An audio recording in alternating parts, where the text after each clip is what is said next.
Армысыздар, құрметті ағайын. Биыл бәрімізге де белгілі Жаңаөзен қасіретіне 10 жыл толғалы отыр.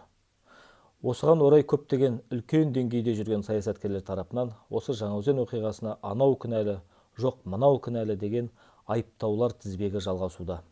Осындай негізсіз жалалы айыптың құрбаны болып отырған азаматтың бірі менің қорғауымдағы Бергей Сәулебайұлы Рысқалиев. Мен осыған орай Бергей Сәулебайұлының өзіне байланысқа шығып, басқа жағдайларды назардан тыс қалдырсаңыз да, дәл осы жағдайға пікір білдіруіңіз қажет деп өтініш білдірген едім. Осыған орай Бергей Сәулебайұлы Рысқалиев өзінің пікірін ғана емес, мәлімдемесін жіберді. Осы мәлімдемені оқып беремін, аяғына дейін тыңдауларыңызды сұраймын. Жаңаөзен қасіретіне байланысты Бергей Рысқалиевтің мәлімдемесі. Жаңаөзен қырғыны тәуелсіз Қазақстан тарихындағы ең қанды әрі қасіретті оқиға екені сөзсіз. Қазағымыз бейбіт күнде шейіт болды, жастарымыз қыршынынан қиылды, қаншама шаңырақ шайқалып ортасына түсті. Миллиондаған отандастарымен бірге мен де сол күндері қабырғам сөгіліп, қайғырдым. Қасіретті оқиғаның орын алғанын естігенде жүрегім қан жылады. Үстеріне форма киген, мұздай қаруланған қазақ полицейлерінің бейбіт, еш қарусыз жүрген қазақты қырып салуы тіпті есеңгіретті баршамызды. Бұл қасіретті оқиға еш уақытта ұмытылмайды. Қара жамылған әрбір отбасыға қайғырып көңіл айтамын. Мен де қазақтың қара домалақ баласымын. Қолымнан келгенше қазағыма қызмет еттім. Елім, жерім деп еңбектендім. Қазақтың даласында болған әрбір қиын жағдай менің жүрегіме қанжардай қадалады. Біріншіден, әңгіменің басында мына мәселеге тоқталайын. Ақпарат құралдарында Бергей Рысқалиев қылмыскер деген жалған мәліметтерді тарататындар бар. Ал бірақ менің 10 жылдан астам мемлекет қызметте болғаным белгілі. Жай ғана қызмет емес, басшылық орындарда болдым. Ондай қызметке тағайындалмастан бұрын Ұлттық қауіпсіздік комитеті адамды арнайы тексеруден өткізеді. Оның барлық құжаттарын тексереді. Қылмыстық топтарға қатысы бар жоғын анықтайды. Ондай тексерістен мен 4 рет өттім. Егер мен тырнақша ішінде бандит болатын болсам, қалайша мемлекет қызметте 10 жылдан астам жүрдім. Өмірімде тіпті полиция табалдырығын аттамаған екенмін. Ешқашан сотта тіпті куәгер де болған емеспін. Ұлттық қауіпсіздік комитетінде, полицияда, құқық қорғау органдарының бірде-бір картотекаларында атым жоқ. Сіз жақсы білесіз, 90 жылдары бандитизмнің өршуіне байланысты олар құрған бизнесімді тартып алып, тонағысы келді. Бірақ өзімізді өмір мен өлім арасында жүріп азар қорғап қалдық. 1% да бермедім. Сонымен бірге мені жеке тұлға ретінде емес, Аслан Мусиннің адамы деп ойлайтындар бар. Бірден айтайын, мені Мусинмен байланыстырудың қажеті жоқ. Бұрындары қызметтік байланысымыз болды. Менің мінезімнің оңай еместігін білетін Мусин еш уақытта заңға қайшы тапсырмалар бермейтін. Оны орындамайтынды да білетін. Ол мені болашағы бар мемлекеттік қызметкер ретінде ғана қарастырды. Ал енді кейбір арсыздардың, ар ұяттан безген пенделердің Жаңаөзен оқиғасына тікелей мені кінәлауы еш ақылға сыймайтын, миға қонбайтын пасық тірлік. Оны жасап отырған биліктің жалдамалы блогерлері, журналистері мен бірқатар ақпарат құралдары. Олардың аты жөні мәлім, артында кімдер тұрғаны да белгілі. Жаптым жала, жақтым күйе деп түрлі қауесетті таратып жүргендердің қолында ешбір дәлел, айғақ не құжат жоқ. Олардың өтірігін жоққа шығару мен үшін еш қиындық тудырмайды. Алдымен мына сұрақты ойлап көріңізші. Егер Жаңаөзен ісіне менің қатысым болса, онда сол кезде билік маған қарсы қылмыстық іс неге ашпады? Неге жалған оппозиционерлер, кейбір бұқаралық ақпарат құралдары мен журналистер мені Жаңаөзендегі оқиғалардан 1,5 жыл өткен соң айыптады? Неге әлі күнге дейін билік ресми түрде айып тақпады?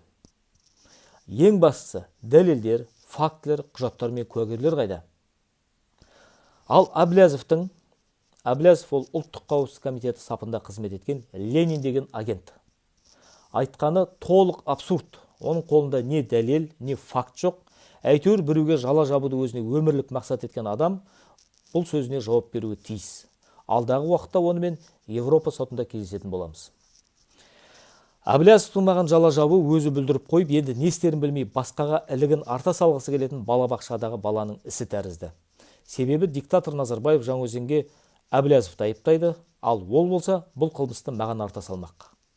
Ешбір қисынсыз, дәлелсіз. Баланың ісі шала дегенді еске түсіреді. Әрине жасы егде тартты, бірақ саяси ой өрісі, өмірлік танымы сол балалықтың деңгейінен аса алмай отыр. Байқап отырсам, бұл адамның ұрыспаған, керіспеген, бет жыртыспаған кісісі қалмапты. Әйелдермен де ұстасып жатады, жастарды да қаралайды, әйтеуір өмірі біреуді жамандау, қара күйе жағу. Бұл Әблязовтың не психикалық ауытқуға ұшырап отырғанын, не өз-өзіне сенімсіздік комплексіне душар науқас екенін айғақтайды. Ал енді мен қазіргі жағдайым туралы да қысқаша мәлімет бере кетейін. Біздің жағдай тұрақты, барлық үзеңгілес серіктерімізбен байланыстамыз. Ұлыбритания мен Батыс Еуропа аймағындағы жүздеген қазақтың басын біріктірдік. Тізе қосып жұмыс істеудеміз. Қазақстанда саяси қудалауға ұшыраған қандастарымыздың бірде-біреуін далада қалдырған жоқпыз. Әрқайсысына көмектестік. Заңгерлерін таптық. Өздеріне көшкен елде заңды мәртебесін алуға көмектестік. Оппозициялық топтармен де байланысымыз бар. Күні бүгінге дейін олардың біразына жәрдемдестік, қолдау білдірдік. Өкінішке қарай алданып, сан соғып қалған кезімізде болды. Барша қазақстандықтарды алдап кеткен алаяқтарға, биліктің жансыздарына біз де алдандық. Өмір болған соң ондай да болады екен. Тек еш нәрсе жасамаған адам қателікке бой алдырмайды. Жаман бергенін айтады деген сияқты, көрсетіп жатқан көмегімді еш жерде айтпаймын. Адамдардың өздері біледі. Бізді батыс мемлекеттері Әблязов сияқты ұры деп қабылдамайды. Еуропада заңмен толық ақталған адамдармыз. Саяси босқын мәртебесін менімен байланысқан және елден кеткендердің бәрі алды. Қазақстандық құқық қорғау органдары менің ақшамның сыбайлас жемқорлық екенін дәлелдей алмаған өз алдына, тіпті оларды Атырау облысымен байланыстыра алмады. Сондықтан Швейцария тарапынан ұзақ заңгерлік көмектен кейін бұл елде 6 жылдан соң менің барлық қаражатым мен компанияларымды босатты. Және Швейцария прокуратурасы істі толығымен жауып тастады.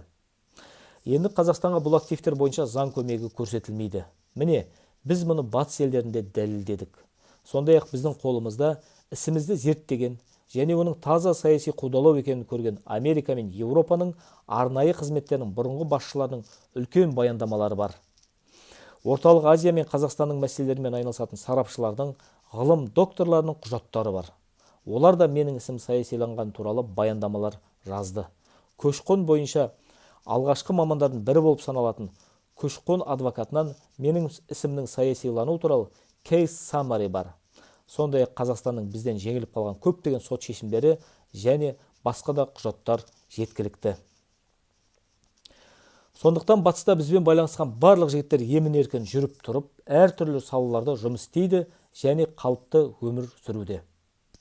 Демократиялық елдердегі әділетті сотта өзіміздің адал екенімізді толық дәлелдедік. Уақытымның басым бөлігі жұмыста өтеді.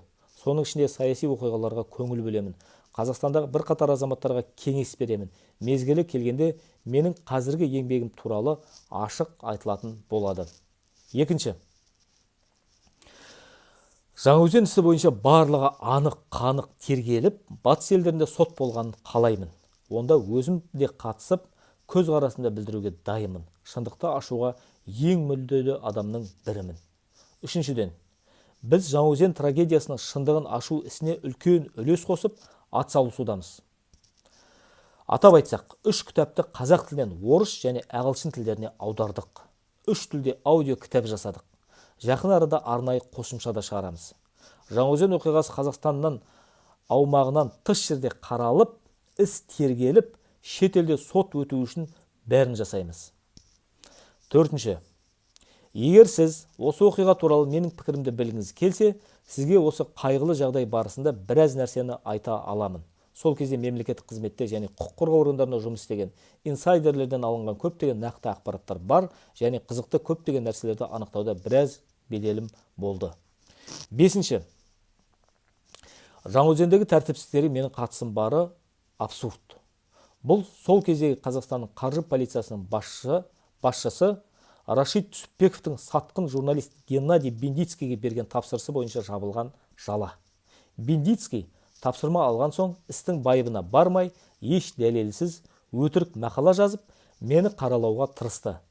Бірақ халық оған сенбеді, сенбейді де.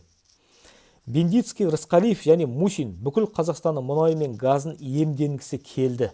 Сондықтан бұл тәртіпсіздікті ұйымдастырды деп жазды. Бұған кім сенеді?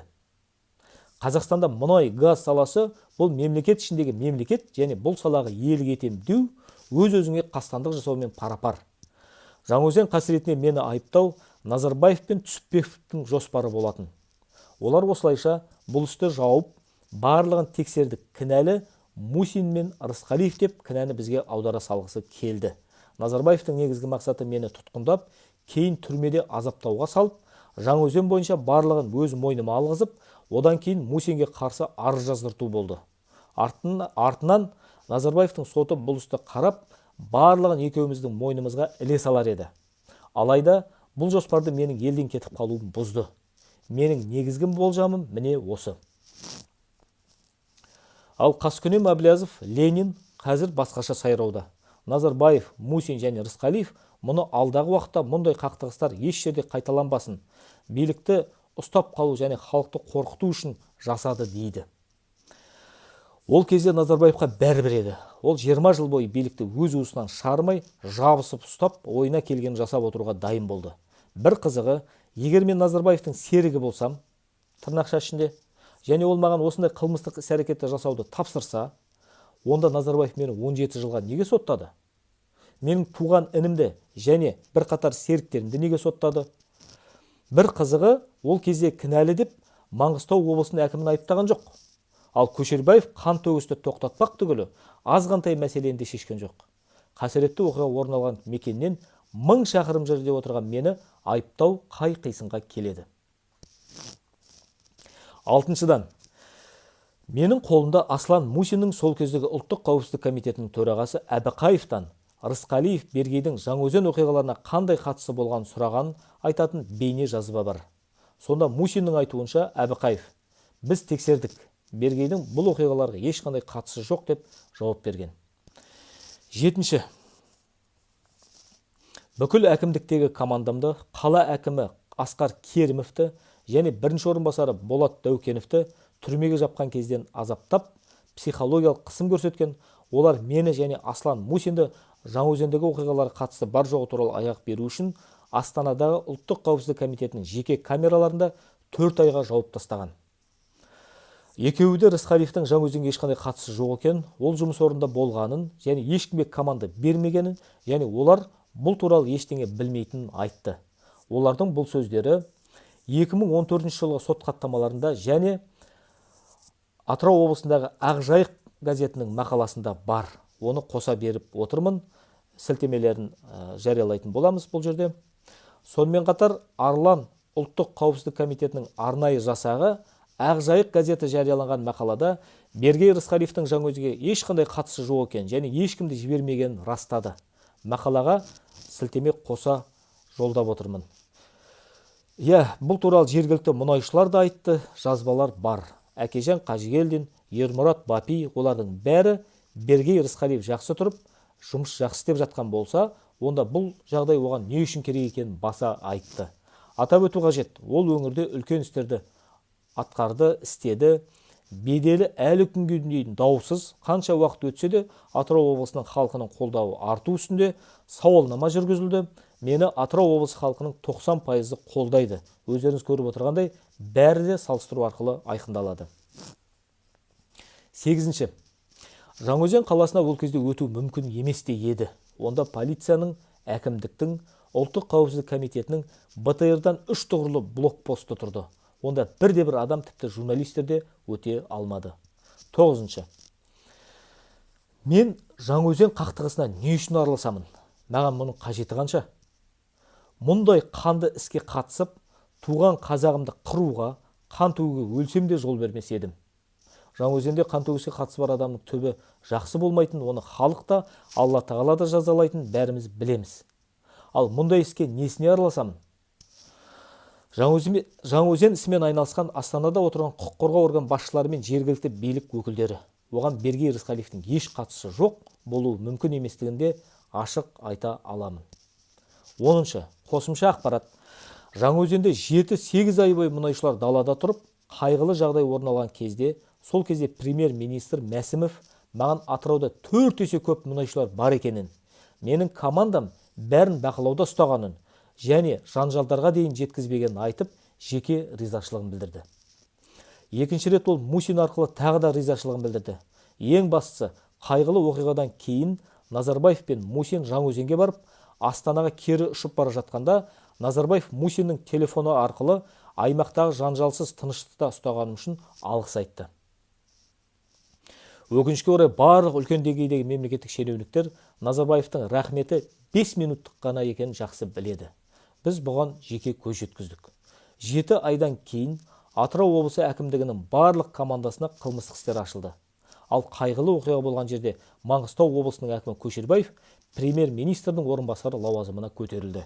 Міне біздің еліміздегі осындай шындық. 11. Сіздер маған өкпелемеңіздер. Сұхбат бергім келмейді, өйткені әлі күнге дейін саяси алаңға ашық түрде шықпадым. Бірақ Қазақстандағы демократиялық қозғалыстың дамуына зор үлес қосып келемін және онымен айналысатын көптеген адамдарға барынша қолдау көрсетемін. Бұл туралы көптеген адамдар біледі және менің өтінішім бойынша ешкімге айтпайды, бұл менің ұстанымым. Бірақ өмір бойы үндемей, жүрегімнің түбіне бар шындықты жасырып өтеді деп ойламаңыз. Бізде жеткілікті ақпарат, құжаттар, нақты фактілер, деректі фильмдер және тағы басқалар бар. Олардың ескіру мерзімі жоқ және әрқашан өзекті. Біз барлық құжаттарды ретке келтіріп, хронология жасап, жүйелі жұмысты ұйымдастыруымыз керек. Осы мәселелермен айналысып, белсенді түрде іске кірісіп жатырмыз. Жақында бәрін өзіңіз көретін боласыз.